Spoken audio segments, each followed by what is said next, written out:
You looking for me, you can find me at the barbershop. Pulling up to get a cut, bumping through the parking lot. I keep it clean, Rico's where I'm running to. If you in the city, then you probably gonna be coming to. Gang getting down, Red's getting down, Nick getting down, Ron getting down, just to name a few. Everybody blade on point. You trying to get fresh, I'm telling you this the joint. Hands down, top shop up in this vicinity. Promises age 9, LaRon been getting me. Temper on the side, I'm trying to grow out the waves. What's up, guys? Welcome to the K.O.S. Barber Club podcast, where we discuss the collection of wisdom on the science of everything in life. And we do so by interviewing our guests and asking them and seeing where they obtained a self-awareness to develop a self-concept to become the person they are today. And with us today, we have a very important person in the arts because she could do a lot, not just sing, not just dance, but she has it all. She's a channeling multidisciplinary artist, as she defines herself. And she got brought to my attention by another eclectic artist, Pro the Artist. And when I saw her page, I was like, wow, I got to bring her in and see how she got to that mindset, how she became the person she is today. Without further ado, Gaiya. Hey. How are you? Love that intro. Like, beautiful. Yeah. I'm doing great. I'm here, grateful to be here. First podcast. Nervous. Don't be nervous. But very surrendered to my nerves, like very natural to feel nerves. And do you always get nervous? Yeah, probably, yeah. Before you record, before you dance and all? Yeah, before anything, there's always that preface of settling into the experience, and I've learned to embrace that part of the experience. So you use it for like fuel? I use it for, there's like a humanness in it. You know, I'm very connected to that part of the performance or the exhibit. You know, there's a humanness attached to it where it's what keeps me grounded. It's what keeps me fresh. It's what keeps me present in the experience and keeps me vulnerable. How'd you learn that? By doing it. By doing it, just By reconciling with process more than just fixating over the final product or the journey. Right. You know, there's like the guts of it. Nice. You know, I've learned that through growing and becoming an adult. Nice. Yeah, you're like a spiritual architect. Right. That's exactly. All right, so let's get to the point where you had the spark, which of consciousness, right? How old were you, and what was that conscious thought that you were aware that you were alive? Well, first thought that you remember. First thought that so the question is, how did I... Well, you know when you're a kid and you think back, like the furthest memory you have. Okay. So like kid. What was that? Not like epiphany. No, we'll get into the epiphany later. That's the good part. Kid, just very, I feel like I've always been very spiritual, very hypersensitive. Okay. I grew around just like a lot of expression, like very strong, like expression, very passionate parents. I have like very different, like yin yang parents. Like my mom is yin, my dad is yang.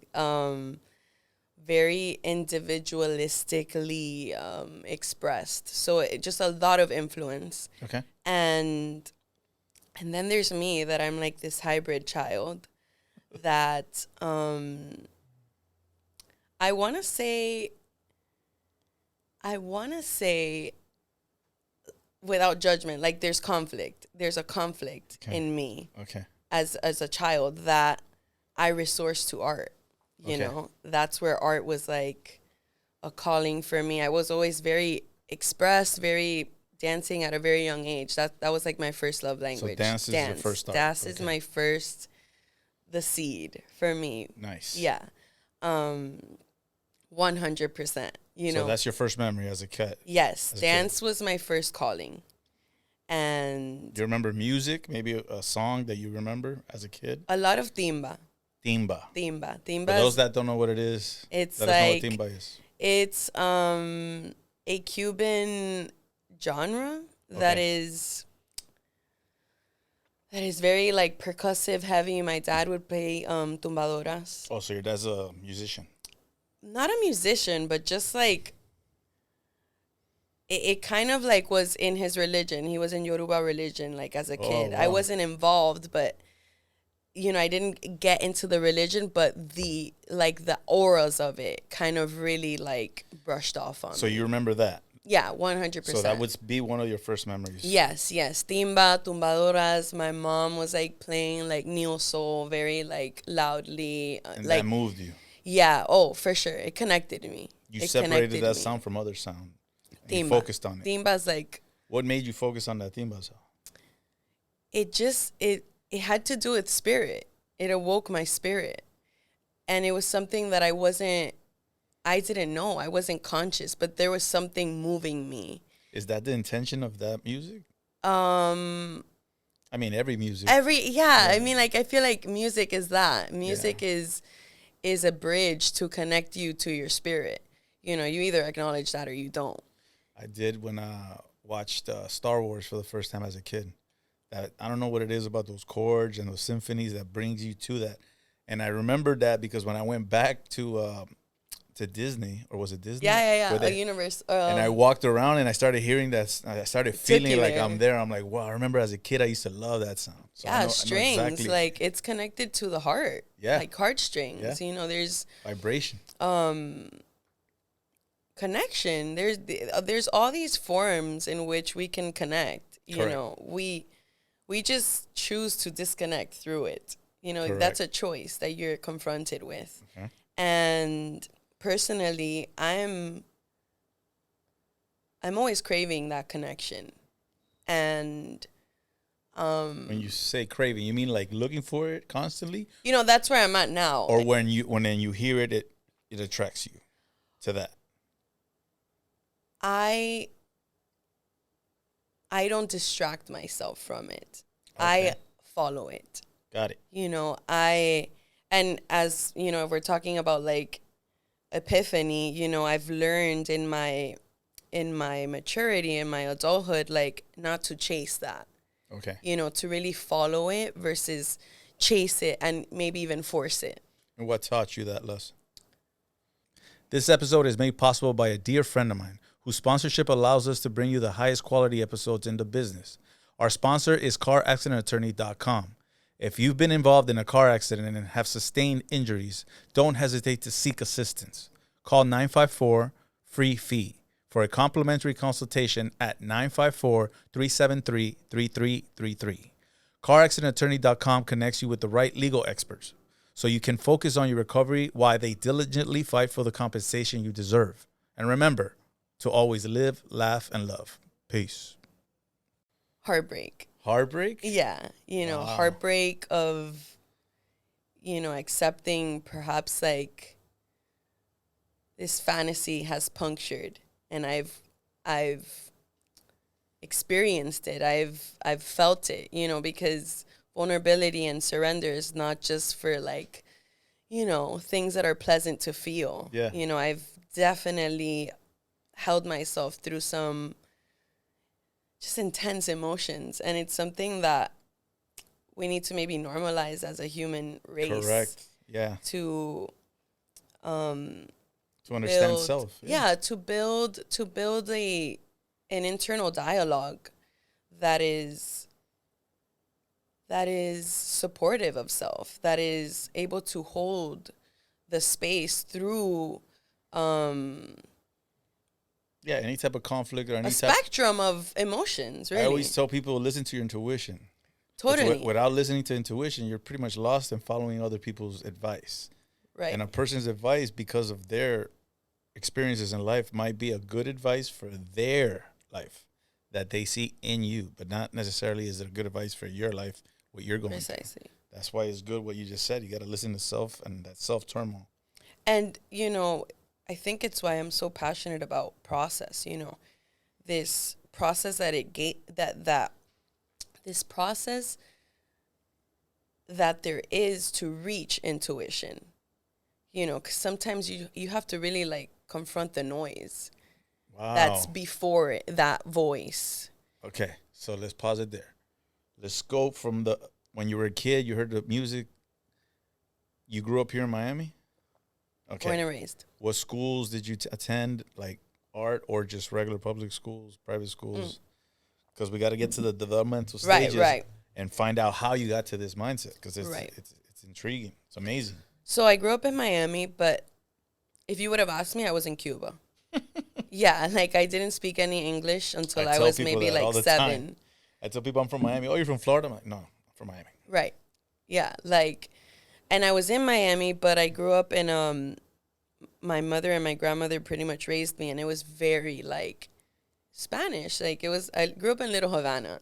Really loud. Yeah, I mean, the Cuban culture is loud, man.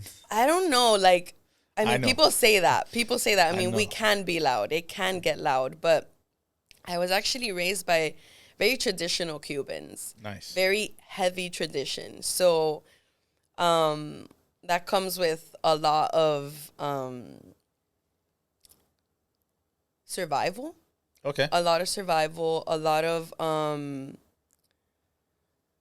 Did they come here when everything was happening in Cuba? Yeah, like my grandmother migrated with my aunt was like months old, and she was pregnant with my mom. My mom, like she arrived, and my mom was pretty much born in New York. Okay. Then my grandmother migrated to Miami, and everything happened. But yeah, I grew up in a very Cuban household. I didn't learn English until I absolutely needed to, and schools. Yeah. I went to I mean, my upbringing was kind of, you know, my parents were together maybe till I was like 3. So I lived that like separation of my parents. Separate weekends, different week to week. Yeah, sort of like that every other weekend going to my dad's. A lot of survival in my childhood, you know, and that impacted my sensibility a lot, you know.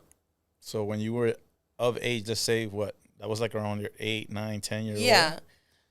Did you feel that, damn, this is survival, or you didn't identify it? No, that was just part of my character. You know, it was part of my existence, you know, this survival, this hardness that I adopted from just life. And now I realize like there was a lesson, and divinity is constant. I don't have any regrets, or I don't sit here and like, but I definitely go back and address things that definitely impacted my softness. You address it and identify it. I address it, I identify it, I refeel it. And you use it as fuel. I reframe it, and then I use it as a story.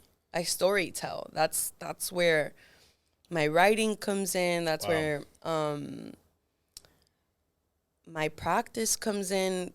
Ultimately, for this, I have this insane hope for humanity. I lost hope a lot. Yeah, I have hope in humanity from a place of like, I'm an example. Okay.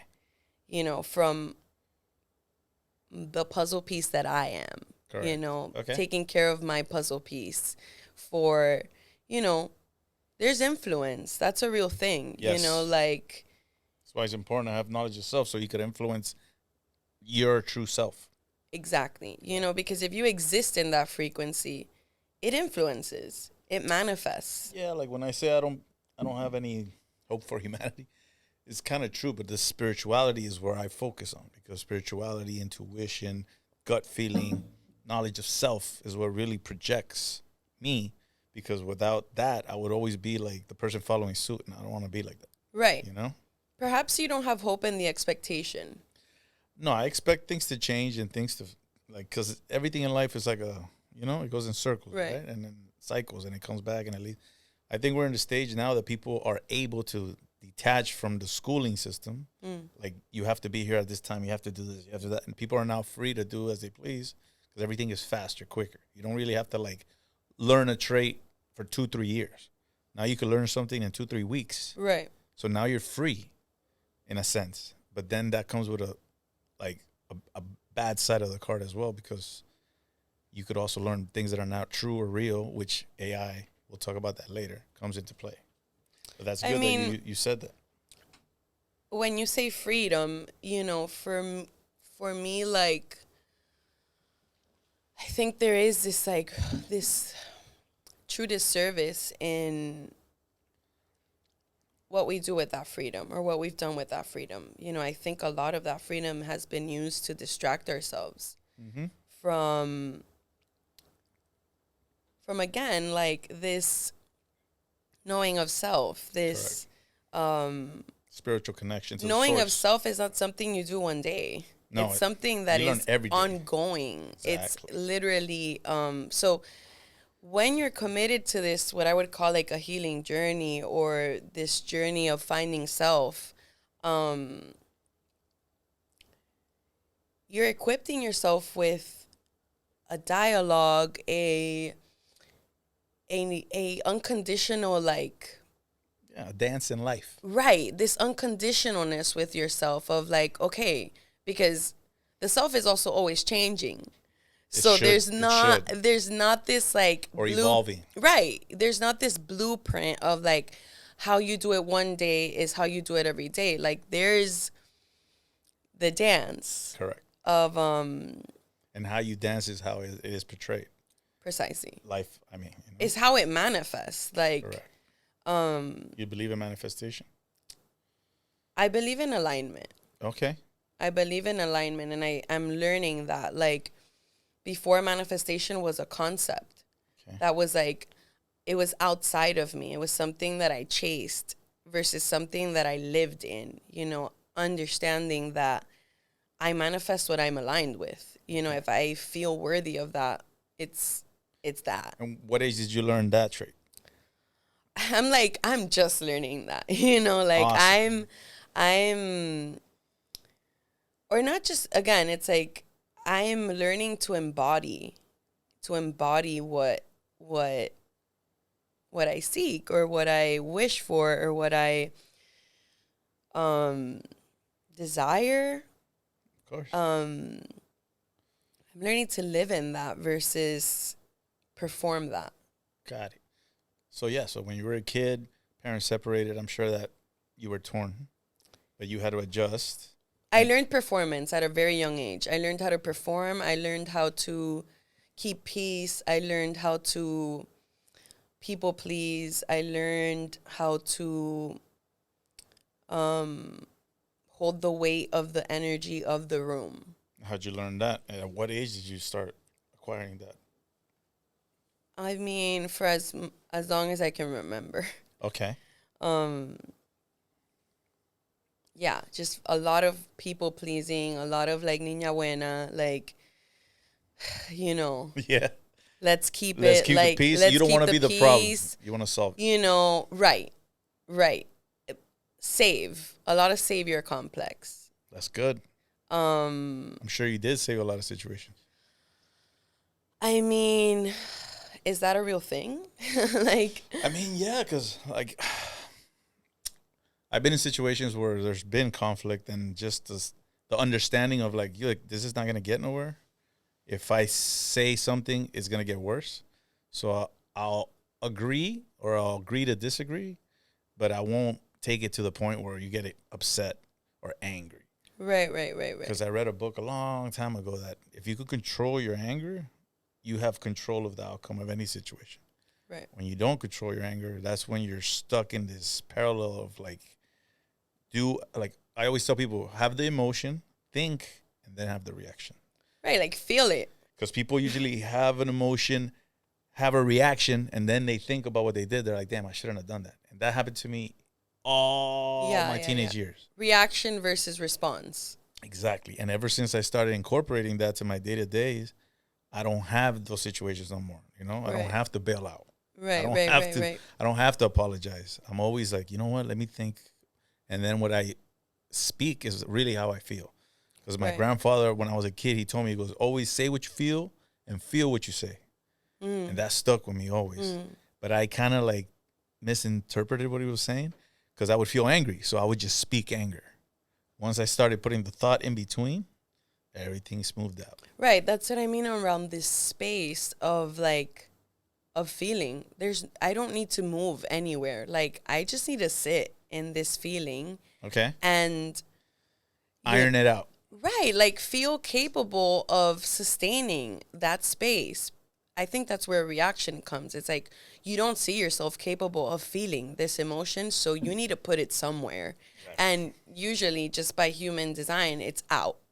Yeah. It's not like, it's not in breath. It's not like, which is why I'm so grateful for dance being like my first language or my first art form or my first moment of like connection, because I feel like life is so somatic. Somatic. Like it's in your body. Like, and I think a lot of times we use our mind to like talk us out of that. Yeah. Or the fear. Right. It's like doubt. You talk fear and doubt. You think you felt that, but you actually didn't somatically. You brought that upon yourself. Yes. You didn't feel your rage. Like, you didn't feel what it is to like feel your rage in your feet. Like, so dance, how did you get into dance? Let's go there. Let's start there. Okay, so I got into dance. I always danced. Like, my dad would, and I would dance casino, like salsa. Like, I literally had a very Cuban upbringing. What was that? The like rueda, casino, like rueda. Yeah. Awesome. Yeah. So at 3 years old, I was like very, very a great dancer with casino, salsa. And then my mom, in third grade, I went to Kensington Park for like kindergarten, first and second grade.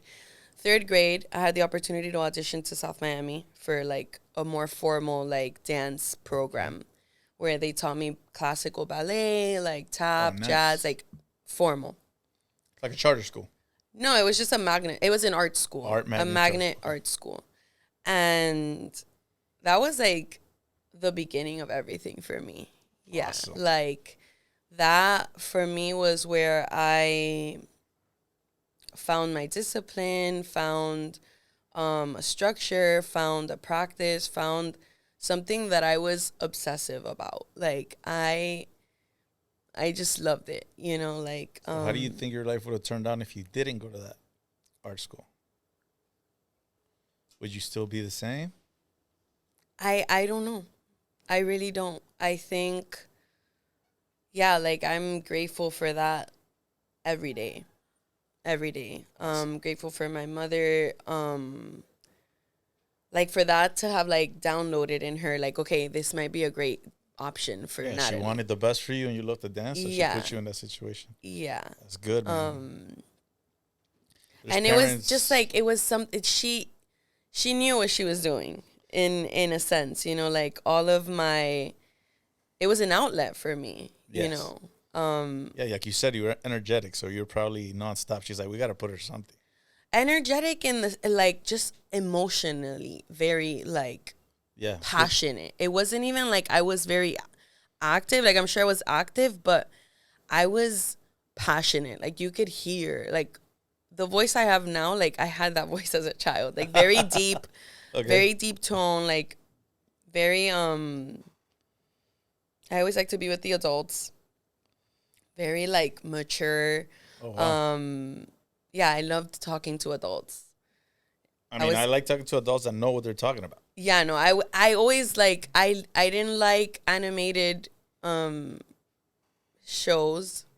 I liked people. Like cartoons and things like that? I didn't like cartoons. You like actual film? I liked, like, people. I liked to see actors and yeah, I wasn't a fan of, like, animation. Yeah, you were ahead of your time, man.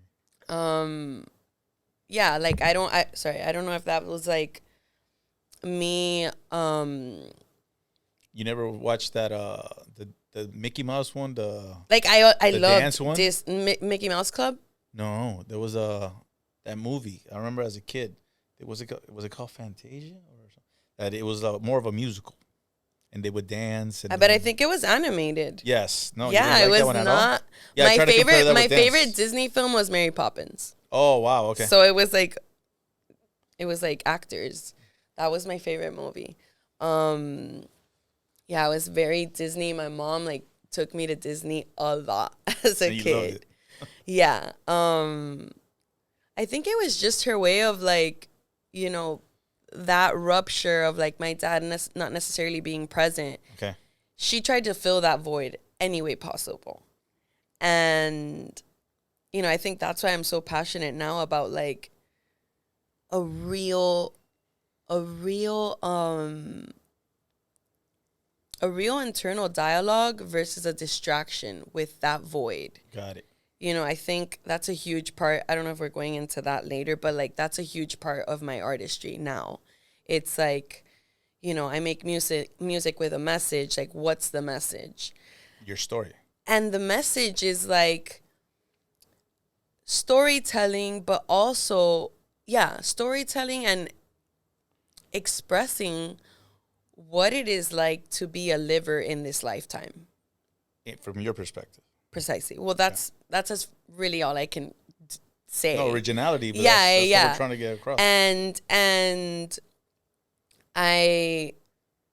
my form of research is human observation. I love to observe our gestures and our mechanisms and our compulsions. Yeah, when I studied psychology, it was a lot of that.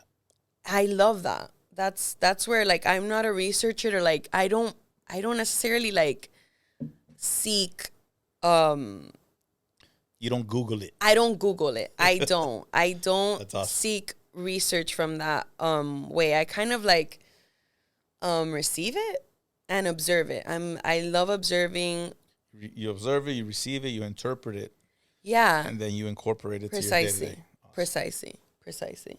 So when did you you went to school, you started doing dance. You fell in love with dance. Yeah. When did you get the understanding of, okay, I'm an artist, I'm going to dive into the arts? And when did you start actually singing, writing songs, acting, doing the whole thing? I went to South Miami. I did dance. As soon as I stepped into South Miami, I had a North Star that I wanted to go to New World School of the Arts. My daughter tells me that. It's my dream, Dad. Yes. Okay, like I had my mom drive me to that school after school so I could just see the ballerinas walk out. Like I was manifesting as a child. But did you understand as a child that this is a tough career? It's not easy. That wasn't something that came to mind? I did not consider that. I was ready, you know, and in real time, like my training was, I mean, now that I realize it as an adult, like I burned out really young. Like I did. You did nonstop, every day, all day. I mean, yeah, it was. Was it obsession? Yeah, it was like, again, like no kind of consideration for limits. So you think that was a good thing or bad thing? I think it was something that is my biggest lesson now as an adult, you know. And what is the lesson? That don't burn yourself out. That recovery is a non-negotiable. And very recovery much like rest. Recovery like rest, recovery like rest. Nice. Recovery like learning to let something go. Okay. Recovery like seeing myself worthy of rest and not feeling like something is gonna escape me. Oh wow. You know, is that like an anxiety? I think it was just like a coping. Like I really just went all the way. There was it was like my schedule was very full. It was just like it was not sustainable. That's the key. Okay. It was not sustainable. And this was at a young age. Yeah, it was like I was developing. I was like teenage 10. Years. I was like from like 8 to finally when I really like, you know, I ended up going to New World. You know, I ended up making it to New World, and it was my first heartbreak with art. That was in Orlando, right? No, that's here in downtown. That's here in downtown? Okay. Yeah. New World is, it's like a high school and a college. But it was like the best school in Miami for the arts. It's like the most accredited. Yeah, the most accredited and like the most like the strictest, you know, like the audition process, like there's a whole process to even be accepted into the school that is rigorous. Okay. So when I got to third grade, it was like, this is a school I want to go to, and from third grade till I reached ninth grade, that was like my goal. Okay. You know, middle school were probably the best years of my life as far as dance. It was like so much discipline, again, like great teachers, learning like what it was to have a practice, like a daily practice of what you want to like pursue. And you like that discipline? I loved it. Wow. I loved it. I wanted the strictest teacher. I wanted the most I wanted the validation from those teachers. So there was something there that was broken, for arts, sure. Especially in dance, what I've noticed through my daughter's experience is that they're kind of mean.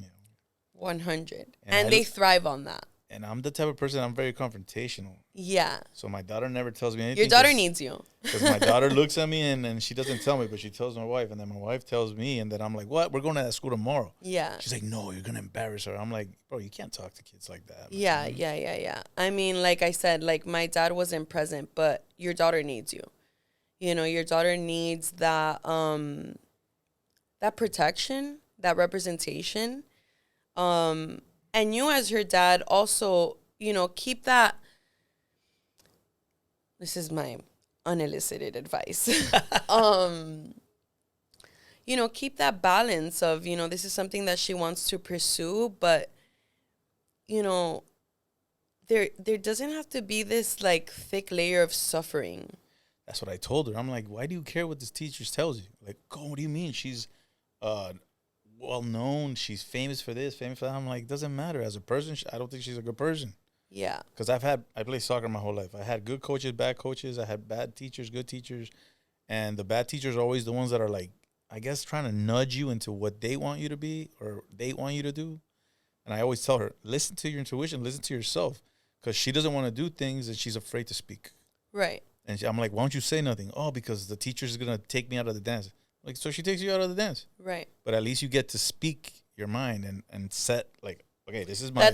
It's an advanced topic. It's an advanced concept to, you know, because you realize these teachers, and specifically in dance, if I'm just speaking about dance now in retrospect, you realize a lot of the industry strives of making you not feel good enough. Yeah. That's what I told her. I was like, yo, that sucks. Yeah. But it's it's very like psychologically abusive through body standards, through my daughter doesn't want to eat. Yeah. And I'm like, you want to eat? I'm not hungry. I'm like, you haven't ate all day. That'll make me cry. It's okay. It's so deep. It's okay. I had already it's so deep. I'm like, eat. It's so deep. I'm like, why? And she's like, no, I just don't want to eat. And I know exactly what she's doing. Yeah, it's so deep and it's so psychological and it's so...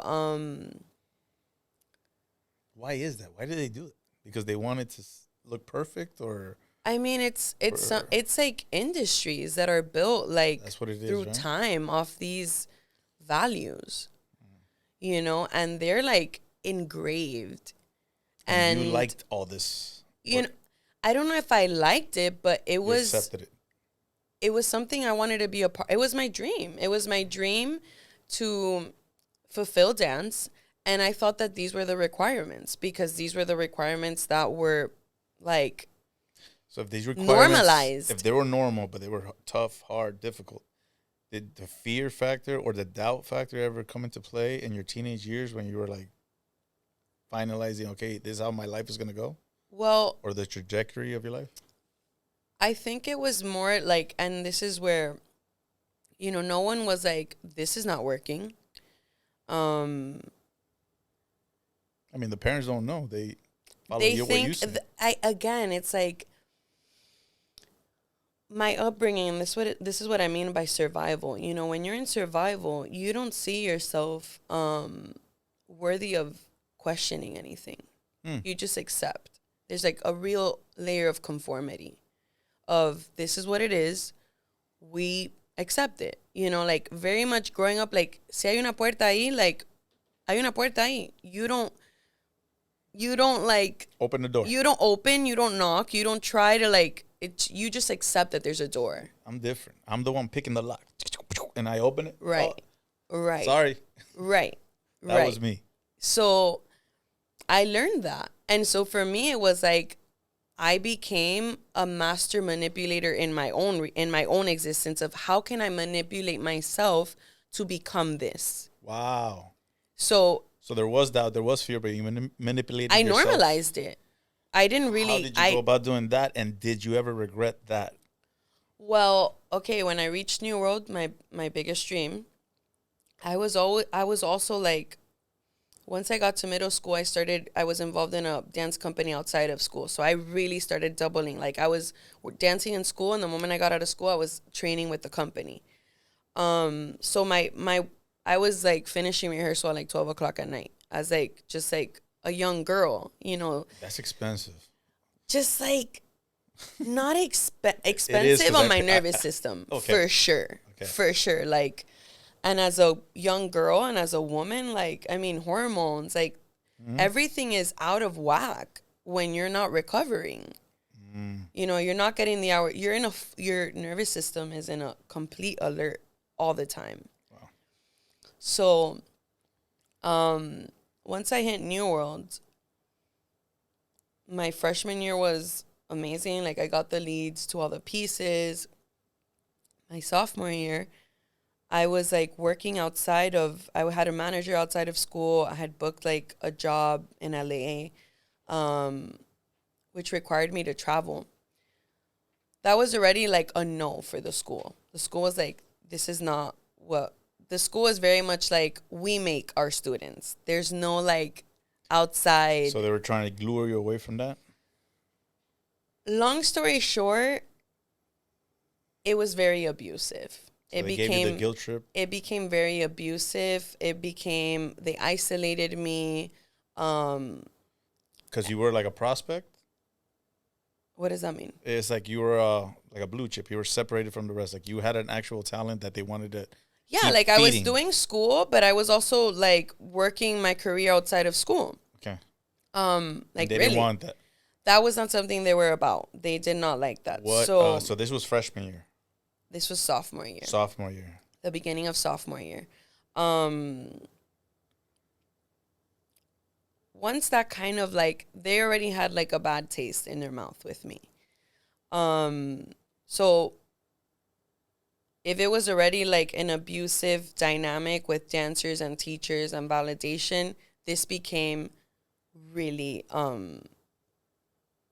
intense. You know, like I had a situation where the teacher called me a slut. Whoa. And I was like shock. Yeah, I was not. You're what, 14, 15? Yeah, I was 14. Whoa. Yeah, my nervous system was just like something's happening. Like I started fainting in school, like I started shutting down. My eyes started glitching, like your body was telling you something, like, hey. My body was screaming. Wow. My body was screaming. So yeah, the dynamic was just like I was not okay. We got all the tests done. Like I was technically, according to like doctors, she's fine, but literally I was at a brink. Yeah, this is more mental. This is mental. Nervous system, like glitching. Wow. To the point where they have this in New World, you have juries. So like instead of a midterm or a final, you have a panel. A panel. Yeah, the juries. And they basically, all the teachers express what they think of you. In front of the other students? No, it's like one at a time. You're brought in. Every teacher tells you like, and my last jury was just like. And these are just teachers of the arts. Right? These are your dance teachers. Of math and English. These are just the arts. Okay. The comments of you're too fat to be a dancer. This is not the school for you. This like just. For me, it was like my whole world was being torn apart. Yeah, my daughter tells me the same thing. My building was like, I think this is like decaying. Their way of, I guess, pushing kids to be greater. But ultimately, I really do think it's what feeds their ego.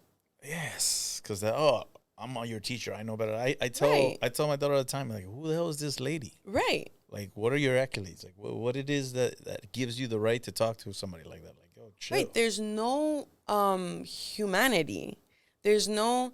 This is a child in development, like really building their self-concept. You know, this is a child developing a self-concept of who they're going to be in the world beyond this school, beyond your class, beyond an art form. You know, so, and again, you know, like, I don't feel like, for example, my mom did her best. Like, I mean. Yeah, she doesn't know that world. Right. She didn't. So what would you tell a young upcoming dancer, artist that goes through that kind of situation now that you went through it and experienced it? What advice would you give those kids? I mean, your love for the art is yours. Nice. Your love for your art is yours, and as hard or as complex as the concept of like not putting that validation in a teacher sounds, you know, practice your art because you love it. Practice your art for literally the love. For literally the love. Devote yourself to it because it allows you to feel embraced. It allows you to feel expressed. It's a gift. It is a gift. Like, I'm like a grown-up art kid. Like, I am a manifestation of an art kid. Of a school, like, art nerd. I mean... Yeah, the art builds your character. Your self-concept is the artist. I view life from the eyes of an artist. Which is a gift. Yeah, I really look at life from that lens. I indulge in details. Everything to me is... Yeah, you see beauty in everything. I really do.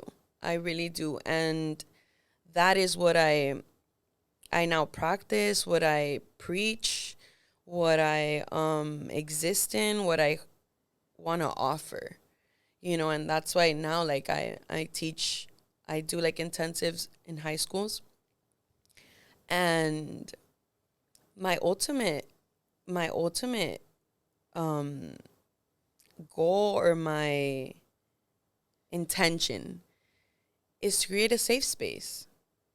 So anything. Do you do privates for like selective dancers? I do. All right, I'm going to have to put you on with my daughter. Yeah. She needs your advice. Yeah. Because she's like, Dad, you don't understand. Yeah, like, because if you're not in there, you don't. It's like a jungle in there. I understand the pressures, the tryouts. I used to play sports. So I remember like being there and the coach like giving you some type of like direction, but screaming in your face. And like, I kind of understand. You're always looking for that approval outside. Exactly. So already by design, you feel powerless. You know, you're not connected to your power. Right.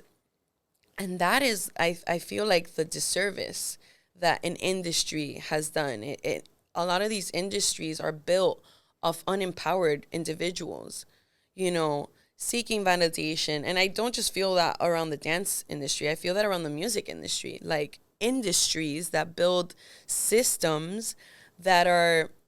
Yeah, the system's broken. That are built off false validation or, like, this constant manipulation to... Ultimately, you just have a lot of artists feeling unempowered and unsafe constantly. Yeah, I think that's by design. Right, that's what I'm saying. It's an industry that's built off of that for I don't know how many years, to where you also feel like, how am I gonna change this, like, thick step away. That's what I tell my daughter. I'm like, just forget about that lady, man. You're gonna graduate high school and then you're just gonna keep doing what you're doing and make sure you don't do what they did to you to other people. Right, like building a pathway. Exactly. You know, there's so much. I mean, there's so much. That's why I feel like it's so much. Like, art allows you to become. You become and express your to true become self. and to equip yourself with a language, an expression, a view, a perspective. And then, it's about how you put that into action. How do you like weave that into your existence? Okay. How do you weave that into how you do everything? So when you graduated high school, I'm sure you had all these thoughts. So I got kicked out of New World. Nice. Yeah. They basically You gave them the finger and they kicked you out. No, I was not giving them a finger. Like, I did not have that bravery. I was like, you were going against the grain. I was not really. I was just like, wow. I was devastated. I was like, wow, you So you didn't get kicked out because you were like expressing yourself? No. You got kicked out because you weren't doing what they wanted you to do? I got kicked out because to them, I was not enough. Wow. And it was very vocal. To them, they protected their system. They protected their abusive dynamics with students. And yeah, it was like my nervous system. I was fainting in school. Like, there was a moment where I was like, okay, we gotta take her out. Wow. This is too much. How did you go on after that experience? That's what I mean. That was my first heartbreak. Okay. It was very, like, still to this day, it's like, it broke me. It broke me. It didn't break you because you're still here. I think it molded you to the artist you are today. To the point that it's a wound that I... Still open? Yeah. I think it's a driving force, no? It's just something that I have learned to accept, that divinity is constant. It's not always pleasant. You think of the word divine and you're like, but divinity is, maybe you really have to, like, demolish the building.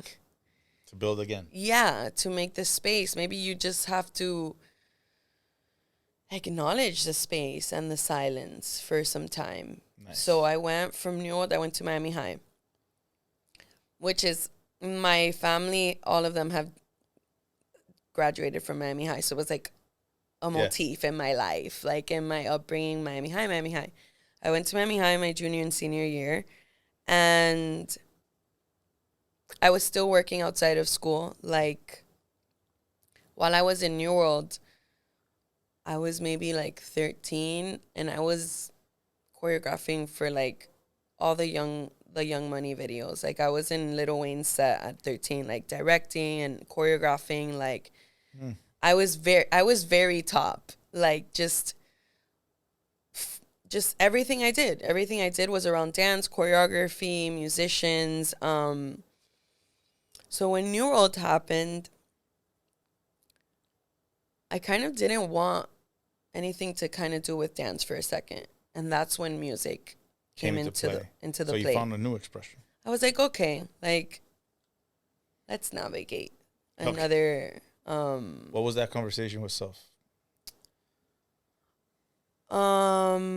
It was difficult for me because I was like a background dancer. I was doing so much backup dancing. I was like everyone's backup dancer at that time. And then to put myself, it was a shift of like being in the back to being in the front. Like, I remember there was a part of the process where I had to be like blindfolded because I couldn't like hold a mic and sing. It was just like stage fright. Yeah, it was just like, it was, you would think I had all this experience and all of it, like, but it was frightening for me. It was like, I didn't feel comfortable. I didn't see myself capable of doing it. And that's where I started rapping. I wasn't even singing. I was just like, my boyfriend at the time, they were rappers, and I was their choreographer. And he was the first one that was like, he was an engineer. He was like, let's start recording you. Like, you have something, like. Yeah, you saw something. Yeah, like, yeah. So we started recording covers. I started rapping. And yeah, it was a process of me finding my voice, which I had never really put to play. My language was movement. I never had to say anything or sing or like that threshold of like from movement to voice. Lyrical dance. Right. The flow.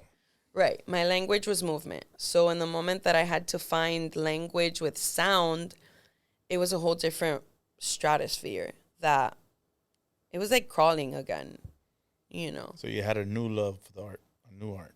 I don't know if I loved it. I just knew that I was like... Coping with the loss. I knew I could do it. Okay. I knew I could do it. I knew that, again, like I had done all of this with dance, which taught me so much around grit and around endurance and around navigating something difficult to do, that I then kind of did that with music. So you took what you learned in dance and incorporated it to the music? Yeah, my knowledge of process and of like falling and getting back up, like I did that with music. Nice. For a long time I was like, this is like not for me, you know. My inspirations were like Celine Dion, Whitney Houston, all these like big voices that I was not. I was very aware that I was not until I was like, I'm more like Erykah Badu. Nice. You know, my voice is... She was a rapper too. Yeah, my voice is different. My voice is... It's not this like, you know, like this riffing genius, and like that's not me. So it was like finding my sound, finding my voice, finding my octave, finding my comfort. Did you do that in dance, or they didn't allow you to do that in dance? With dance, you know, I kind of just did what you told me. So man, that's probably why you like to sing and write, because you get to be free. So now there's like this culmination of like dance is my first love. It'll always be my first love. It's something I still practice in a different way. And it's something that has set me apart in music. You know, like I sing what I would dance. Nice. So, you know, I work with musicians now and they're like, what are you picking up? And it's like, I hear things in silence because I'm a dancer. Awesome. And it's so... Yeah, you it's a pathway that I built. Yeah. It's a pathway that I've built and that I'm so in love with, you know. I'm so in love with this pathway, even though I see how lonely it can get when you are building a pathway because it hasn't been traveled before. Well, it has. It's just you haven't gone it before.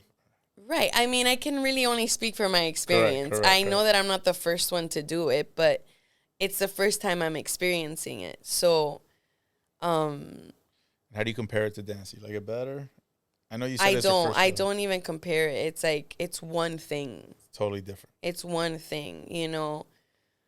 I'm like a walking exhibit. You know, the way that I interpret music is not interpreted without my body. And how do you interpret collaborations with your music? What do you mean? Like, do you collaborate with other artists? Oh, yeah. How do you go about that? Do you like find a niche? Do you find somebody that inspires you, or do you find somebody that you feel will fit into your system, or do you want to fit into their system? I don't. You know, with collaborators, I've learned like I'm interested in collaborating with people that I don't necessarily have to intervene in their process. Got it. I'm interested in their process, and I'm interested in that exchange. You just add a little bit more color to it. Got it. I don't even know if I add. I just feel like it's a feed of like, oh, this is how I, for example, when I'm in the studio, my process is like, I make sounds that are percussive with voice that you use in the production. Got it. So that's already something that I come in that I've learned through time. Oh, okay, what's my process? It is helpful to have a process so that you're already bringing some clay. Got it. You know? And you guys mold it together and make it out. Exactly. Awesome. So now that you do all this, you dance, you write, you sing, you rap, what else is expected of you?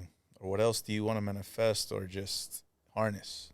So for the past few years, I've had the gift of directing. So it's been like nice. Directing dance, dramaturging, which is like revealing what's inside. So that's my expertise. It's like what's inside, revealing that.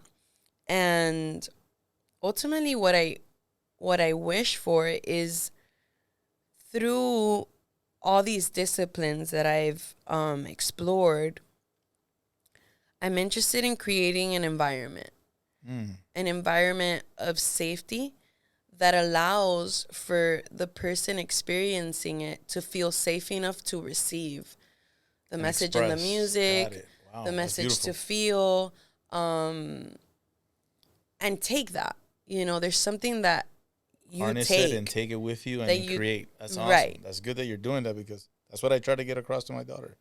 Like, hey, man, just because a person creates a certain way, does a certain thing, says this is the way it is, it doesn't necessarily mean it's right. You know? Right. That's their puzzle piece. Yeah, but then she thinks I'm crazy. You're crazy, Dad. I'm like, it's normal. It's normal. Don't get tired. Don't get that's tired of I need your help to talk to her. Yeah. Because once she talks to you, she'll be like, okay. And yeah, I'm very. You don't know about dance, Dad. I'm very down for that. I'm very passionate about youth. Yeah, man. That's the future. They need it. That's the future. If we don't help them acknowledge knowledge of self and interpret it and help others with it. The truth is that the best thing you could do for your daughter is what you're doing, which is existing in your words, in your what you're saying. Yeah. You know, because our kids, I'm also a mom. So I have an 8-year-old that boy or girl? Girl. Nice. Satori. She's a leader. Oh, nice. You know, and point is, you know, I think the best thing we can do for our kids is be versus be like present. Yeah, don't tell them what to do, just do they're gonna do what they see you doing. Exactly. You know, because le sobra the talk. It really does. It's like they're not capturing the language. No. They see what you do, and then you're an example. You know, even if it's bad or good, they should be able to identify. They mimic it. Correct. I mean, like we did. I mean, not me as a We're kid. grown-up kids. I was like more of a loner. My mom was always working. I was always by myself, and I was always intrigued by knowledge. Right. For the simple fact, my mom used to ground me by making me read an encyclopedia. So like I would get home, she's like, read the encyclopedia has all A through Z. Yeah. She's like, grab C, and I want you to read something in C. I'm like, So then I'll find out about cows. I would know information about.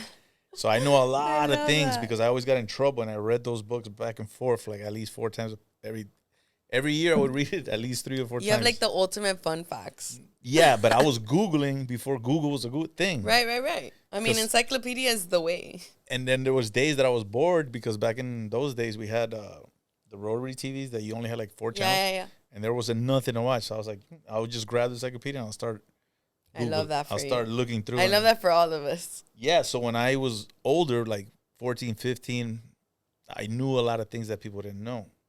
Like that there's different types of honey. Like people don't know that. People think there's only one honey. Yeah. And I'm like, no, man, the honey that the bee, the pollen that the bee eats, that's this type of honey that you receive. And they would just look at me and be like, shut up, man. Nobody cares about honey. I'm like, damn, like you don't care about that, right? Okay. You know, without bees, we won't exist, right? They're like, what are you talking about? I was like, exactly. Right. So it's good. It's good. It's good that we got to that conversation. And so what else are you doing now? Other than the dance, the teaching, the mom, because you have a full plate. I don't need to do anything else. That's it, right? I'm like, I'm learning to pause. I'm learning to be present. I'm learning to not ask myself for more. Nice. You know, like. So you're accepting self. There's a lot I'm working with, you know, and, you know, I am who I am, and that is enough. Like, awesome. That's Message. The mantra. That's the mantra. You don't have to be more. Who you are is enough. But, okay, so we got to the part of the interview now that we're going to ask questions, and it's no right or wrong. Okay. Just whatever comes to mind, and then that'll spark the conversation. Great. With that conversation, we'll be able to help people maybe with something they have on their mind, something they're going through, or something that will inspire them. Because like Tupac says, you know, we're not going to change the world, but we could spark the mind of the person that will. Precisely. All right? So I'm going to ask you about love or fear. Which one you think is more powerful? Love. Love? Yes. Why is that?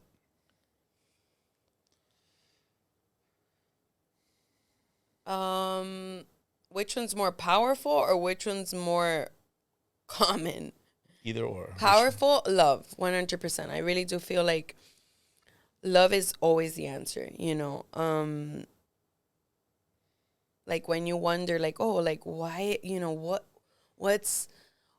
like when you're in fear, when you are in fear, I really do feel like love is the answer. And love, being less manipulated to a specific, love to me is acceptance. It's accepting and it's surrender of exactly what is. Okay. Versus changing it to feel a little more pleasant. Like, love is the person that can really love you whether, you're in a good place or not. There's this, like, this hug. Love is the answer. Love is the answer. Okay, so in a relationship. Yes. What's more important? Love or cooperation? I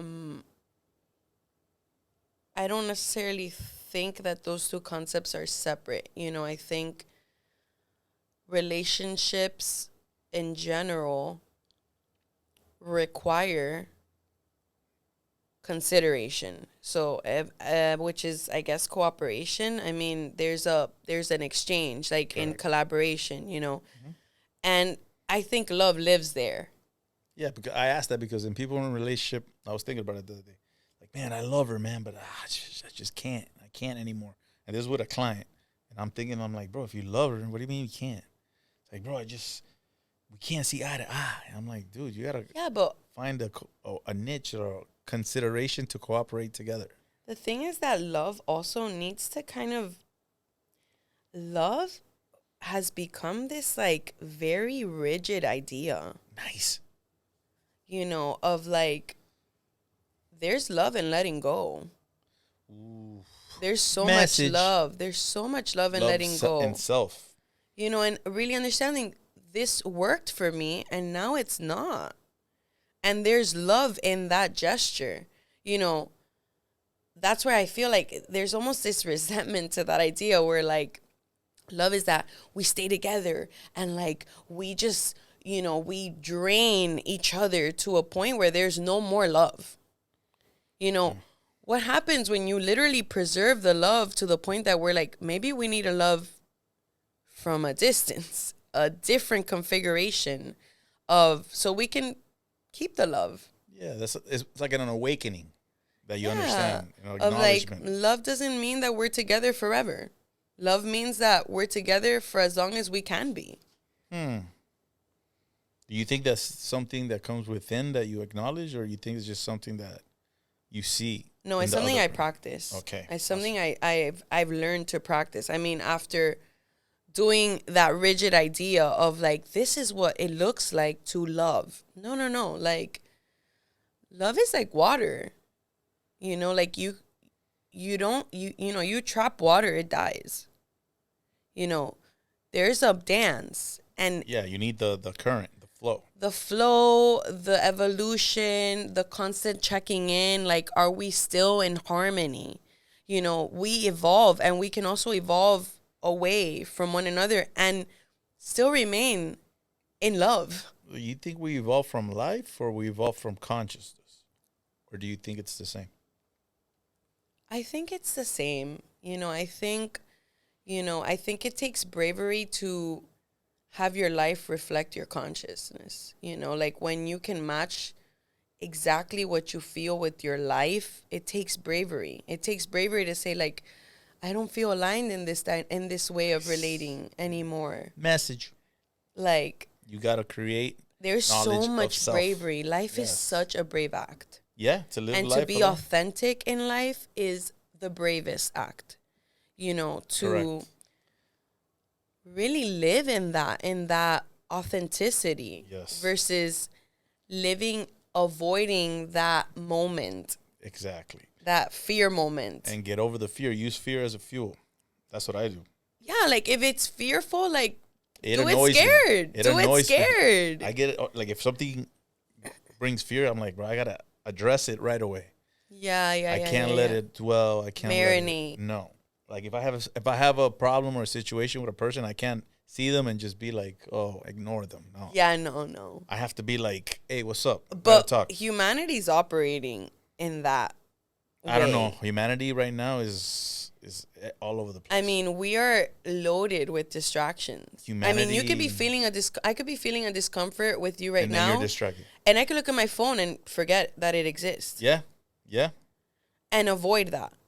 But you don't realize that's still taking like 2% of your energy. Even if you're not addressing, it's still like there. Yeah. As long as you know what it is that you are or what you're trying to project, the distractions will come, but you're always going to come back to itself and realign.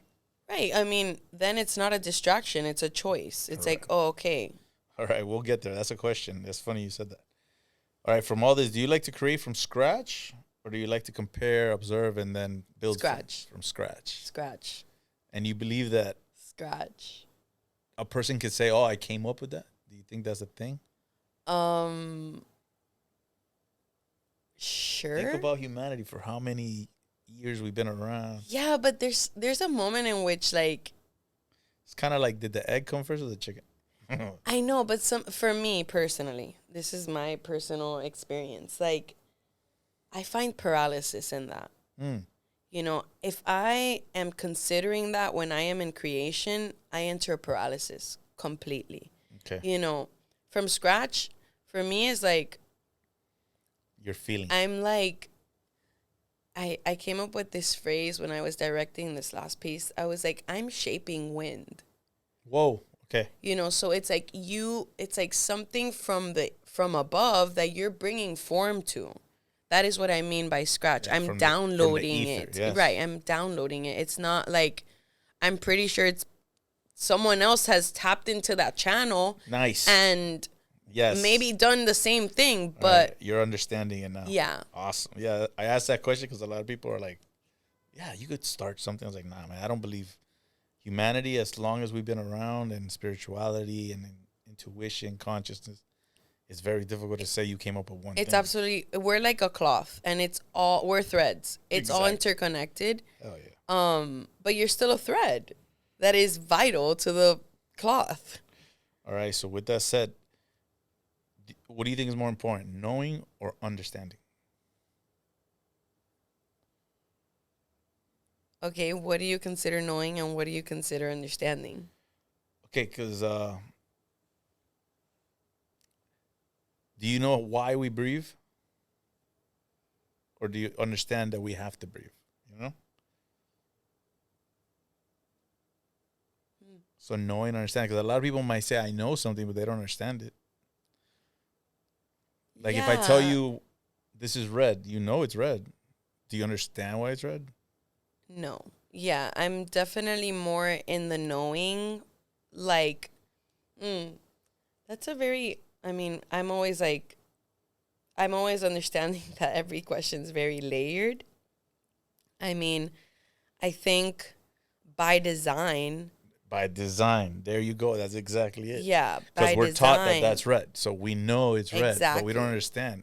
You have to know that what you understand is not factual, because all I know is that we don't know. Right. And that's what I'm trying to project to people. And people are like, what do you mean? That makes no sense. I'm like, dude, that probably isn't red. That's what I was going to say. I'm like, is it red? Exactly. I was going to say but that. We've been disciplined and taught and constructed to think. We're domesticated. Exactly. Which I think is not something that. And we're just doing our best. I mean, this is what we got. You do what you can with what you got. All right. Perception or reality? What do you think is more important? Perception. Why is that?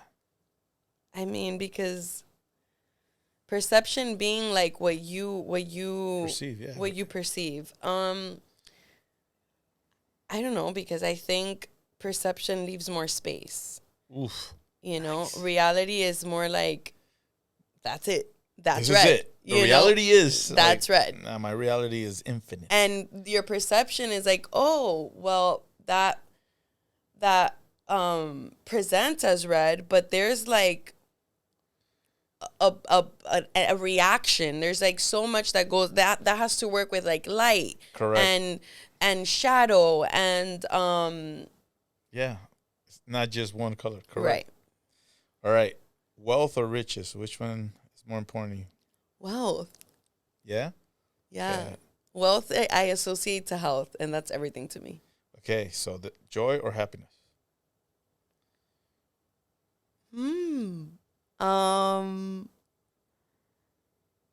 I want to say joy.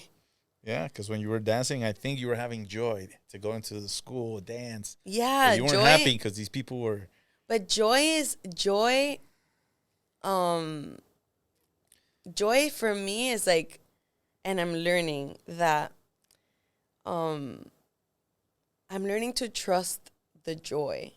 Like trust. To me, joy is like this spark that if you're in a present moment to moment in your life, if you're in this space of spark and joy, you build. Better than you build versus like chasing happiness. Again, feels like reality, like very limited in some way. It's okay. Yeah. All right, and then the term power of choice. You think there is power in choice? Yes. How so? 100%. I truly feel, I'm actually teaching my daughter this, like, your choices have power. Yes. Your choices have power.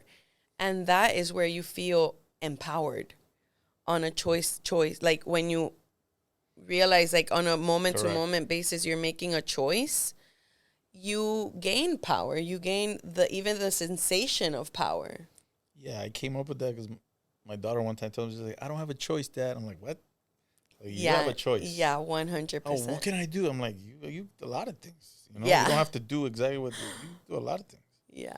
All right. So emotional intelligence. You think it's an important thing to have? It's everything. It's everything? It's everything. Why so? It's everything to me.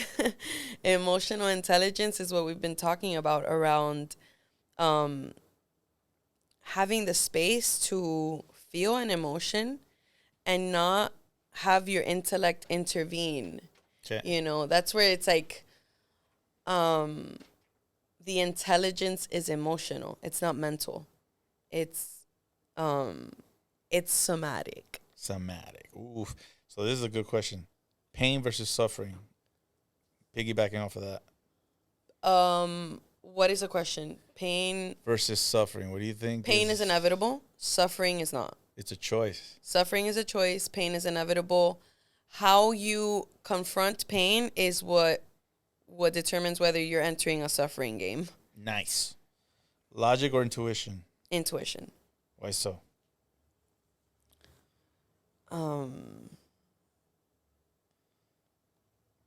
Because intuition, again, there's no right or wrong.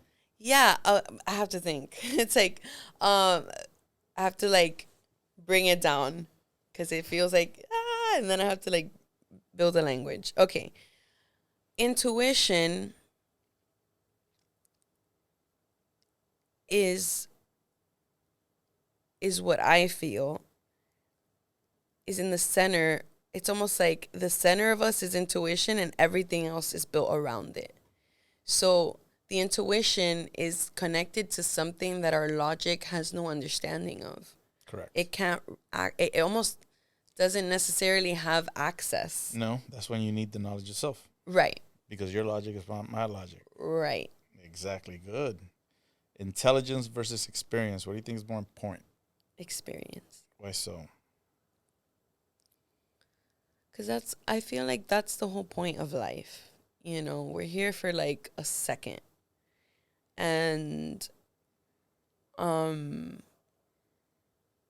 that's what we take, the experience to be able to tell a story versus just read one. Tell your story. Right. There you go. Discipline or self-respect? Which one do you feel is more, that you use more? Or one should use more? Discipline and self-respect. Both? In that order? Like having discipline in respecting self. So, okay. Respecting self-respect 100% and the discipline in that. The consistency in that. Okay, so that leads me to this one. Self-mastery versus personal power. So self-mastery is within, personal power is without. It's out. do you think is more important? Self-mastery. Self-mastery. Yeah, that's what you were just saying. That's more of an internal control. Yeah, it's an internal connection. Like, awareness. There's nothing really that you can tell me to take me out of my center if I'm already putting it over the table, because I'm aware, I'm connected, I am in dialogue with. You are Gaiya. All right, listening to people's dreams versus real stories. Which one do you prefer? They're both so important, because I feel like they both have a connection. Like when you realize someone's experience, you realize their dreams can even almost be like a limitation, or like a response to their carencia, and I don't know that word in English right now, like their yeah, because I like listening to people's dreams all the time, because I like to feed that fire. Like you tell me, oh, I want to open up this little antique store. It's like, yeah, man, you could do antiques. You could put like everything brass and yeah. Because there's less consideration for limits in that dream. There's more just inspiration. There's flow. But then the way that they navigate that dream has to do with their experience. Correct. You know, like they can almost be limiting the dream. Correct. Because of their lack of whatever it was in their real life. All right. Do you think we find peace or choose peace? Oof. Find. How's that?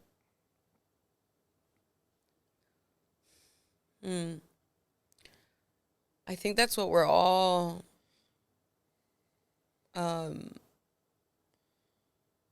even consciously or subconsciously, I think that's what we're all working towards. Yeah. This like peace, this acceptance of self. Exactly.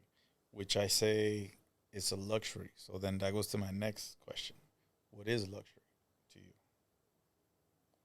That, that feeling of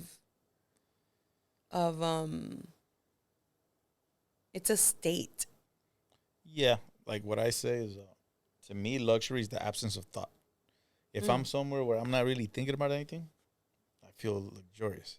So when because I realized, I'm like, damn, why do I love playing soccer so much? Like, it's hard. I sprain my ankle all the time. I get hit. The ball hits me in the face. I'm like, damn, this is crazy. But then I realized, damn, as soon as the whistle blows, all my worries and you're cares, present. Everything gets away. You're present. And I'm just playing. And then once the game's over, I'm like, damn. That's luxury. To me, luxury is the ability to be present. Yeah, the absence of thought. Awesome. Yeah. Do you feel we're racing against time, or if you're racing against time now that you're a mom and you're older and? I'm definitely reconciling with time. In my mind, there's like, I have this animation that I think has been in my space for like the past 3 years. It's like me, like shaking the hand of like an animated clock, and it's like me understanding that time is on my side. Time is on my side, which allows me to feel presence. Like I'm not, and it's again, it's a daily practice, because we are overall, like we are in this rush. Exactly. We are in this rush that you can tap into that or tap out of that. But there is this, and I realized like there was a day where I was like, what am I rushing? Like, exactly. Like we're going to die. Yes. You're going down the right path. Exactly. Why am I rushing the day? I always ask people, like, you remember your great-great-great-grandfather? Like, no. Exactly. He was thinking, I got to do this, I got to do this. You don't even know who he is. You don't know his name. You don't know anything about it. That's like, good. It's not that important. I mean, it is, but it isn't. Like, yo, chill. Like, we already made it. We already succeeded. when you really think about the fact that you're somebody's ancestor, that's trippy. Yeah. Like, my great-great-grandfather was probably thinking, I got to do this for my family, or maybe he wasn't. Either way, why stress it? Like, at the end of the day, we'll be forgotten. Yeah. Unless you leave the legacy, but then that's a different topic. All right, do you believe in leading your life or letting life lead you? It's a dance. Back It's to the a dance. Yeah, it's a dance of leading but trusting. You know, that when you're leading, you know, life is also, you're in dialogue with, you know, something else. You're not, which is the ultimate, like, you're in collaboration. With intuition. Yeah. With consciousness. Yeah. With doubt, with fear. With the earth, with the universe. There is we all are one. Yeah. There's a collaboration. Like, you have lungs and then there's oxygen. Like. Yeah, exactly. All right, so this is the last question. What is the favorite day in your life? My favorite day? Yeah. Oh, wow. Damn, that's a really intense question. Or not intense, but it's just like, I always tell people tomorrow. Yeah, that's good. That's good. Simple. That's great. I'm going to take that. Yeah, because there's so many. Like, or today, right now. Or today or like, the now. The right now or tomorrow. Those are the days that you're right like, okay, now. Everything is great. Yeah, like, for sure, right now. Awesome. Thank you. All right. So, appreciate you coming to the podcast. This has been great. Gene. You had great insights, and you are a true artist. Thank you so much. So, let everybody know where to reach you, what's coming up next, and anything you want to let the world know. Okay. Reach me at Here is Gaiya, HereIsGaiya, on our platforms. Expect music, expect sound, expect message, expect questions, expect presence, expect mistakes, expect space, curiosity, connection. Expect me to continue my commitment to doing my part. Nice. That's beautiful. Thank you. Thank you. All right, guys. Remember to exercise wisdom, harness the energy, live, love, and laugh. Peace. Laugh a lot. That was great.